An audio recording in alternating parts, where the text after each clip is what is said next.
ထိုင်းမှာလှုပ်လှုပ်ရင်တစ်လောက်ဘယ်လောက်စုနိုင်မလဲဒီနေ့တော့မတူညီတဲ့အလုပ်မျိုးစားနှမျိုးကိုဥပမာအနေနဲ့ပြောပြပါမယ်ပထမတစ်ခုက blue collar job စက်ရုံ construction waiter အလုပ်မျိုးကိုပြောတာပါပုံမှန်အားဖြင့်လစာ13,000ကနေ2000ဘတ်ဝန်းကျင်ရရှိနိုင်ပါတယ် OT များတဲ့သူတွေဆိုရင်ဒီထက်ပိုပြီးရနိုင်တယ်လို့ OT နဲ့လည်းဒီထက်နည်းနိုင်ပါတယ်နောက်ဒုတိယတစ်ခုကတော့ white collar job ပါရုံးတွင်းမိုက်လုပ်ရတဲ့ office staff လိုမျိုးကိုပြောတာပါလစာကတော့ပုံမှန်အားဖြင့်18,000ကနေ4,000ဘတ်ဝန်းကျင်ထိရရှိနိုင်ပါတယ်ဒါပေမဲ့ပညာရေးချင်းလုပ်ငန်းအတွေ့အကြုံဘာသာစကားကျွမ်းကျင်မှုယာဒူးနဲ့ကုမ္ပဏီပေါ်မူတည်ပြီးဒီထက်ပိုများနိုင်ပါတယ်ဥပမာ engineer accountant HR sales IT စတဲ့ယာဒူးတွေမှာအတွေ့အကြုံများလာတဲ့မြတ်လစာကလည်းတဖြည်းဖြည်းတိုးလာနိုင်ပါတယ်ကဲကျွန်တော်တို့လစဉ်မဖြစ်မနေသုံးရတဲ့အသုံးစရိတ်တွေအရင်စဉ်းစားကြည့်လိုက်အောင်ပထမဦးဆုံးအခန်း9ကဒီနေရာမှာတကယ်လို့မိတ်ဆွေရတငယ်ချင်းတွေနဲ့ share နေတယ်ဒါမှမဟုတ်ဈေးသက်သာတဲ့ line ငန်းတွေငားနေမယ်ဆိုရင်တစ်လကို1500ဘတ်လောက်ပေးရနိုင်ပါတယ်ဒါမှမဟုတ်မိတ်ဆွေရကွန်ဒိုမှာတက်နေမယ်ဆိုရင်တော့တစ်လကို9000 8000 1000ဘတ်လောက်ပေးရနိုင်ပါတယ်တော့နောက်ချက်မီးဘိုးနဲ့ရေဘိုးတစ်လကို300နေပြီးတော့ကို3ရင်3လောက်1200ဘတ်လောက်ထိကျတင်နိုင်ပါတယ်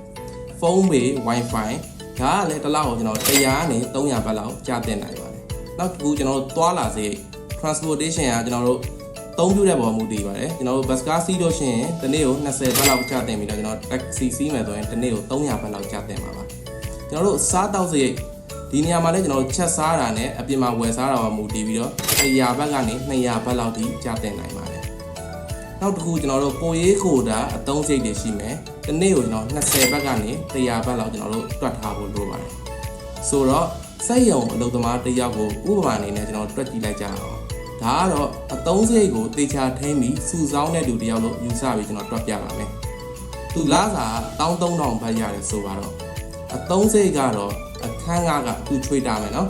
1500ဘတ်လောက်နဲ့နေလို့ရပါတယ်တငယ်ချင်းနဲ့စုပြီးနေဒါမှမဟုတ်လို့ရှိရင်ဈေးသက်သာတဲ့ line ငန်းလိုမျိုးငှားပြီးနေလို့ရပါတယ်နောက်မီးဘိုးရေဘိုး300ဘတ်လောက်ကျွန်တော်တို့တွက်လိုက်မယ်နောက်ဖုန်းဘေး100ဘတ်ထားပါတော့ကျွန်တော်တွားလာစေကျွန်တော်တစ်နေ့20နဲ့ပဲတွက်လိုက်မယ်တစ်လကို600ဘတ်နောက်စားတောက်စရိတ်ဒါလည်းသူချက်စားတယ်တော့ကျွန်တော်ယူဆလိုက်ပါမယ်ကျွန်တော်တစ်နေ့100နဲ့ရက်30ဆိုရင်ကျွန်တော်တို့တစ်လဆို3000ဘတ်ပါကျွန်တော်နောက်ဆုံးအချက်ကတော့ကိုရေးကိုတာအသုံးစရိတ်တစ်နေ့ကို20ဘတ်ပဲထားပါတော့ကျွန်တော်ရက်30ဆိုရင်600ဘတ်ပုံပါမယ်စုစုပေါင်းအသုံးစရိတ်6100ဘတ်ဒါဆိုလို့ရှိရင်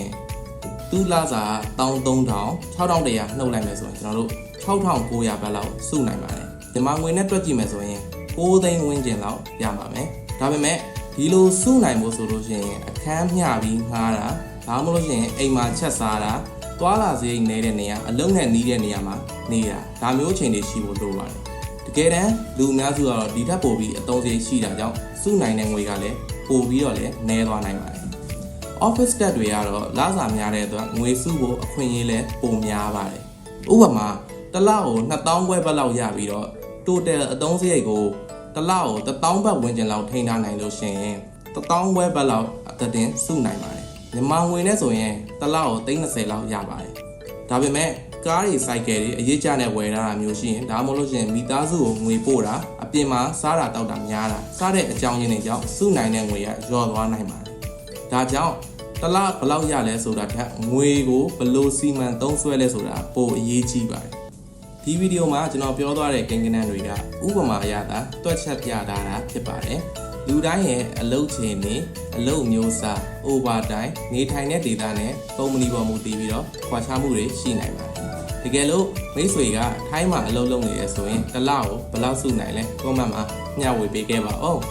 ထိုင်းနိုင်ငံမှာနေထိုင်တဲ့မြန်မာတွေအတွက်အသုံးဝင်တဲ့အကြောင်းအရာတွေကိုဆက်လက်တင်ဆက်ပေးနေတဲ့မျိုးဝင်ထိုင်းလန်ကိုလည်း follow လုပ်ထားဖို့မမေ့နဲ့နော်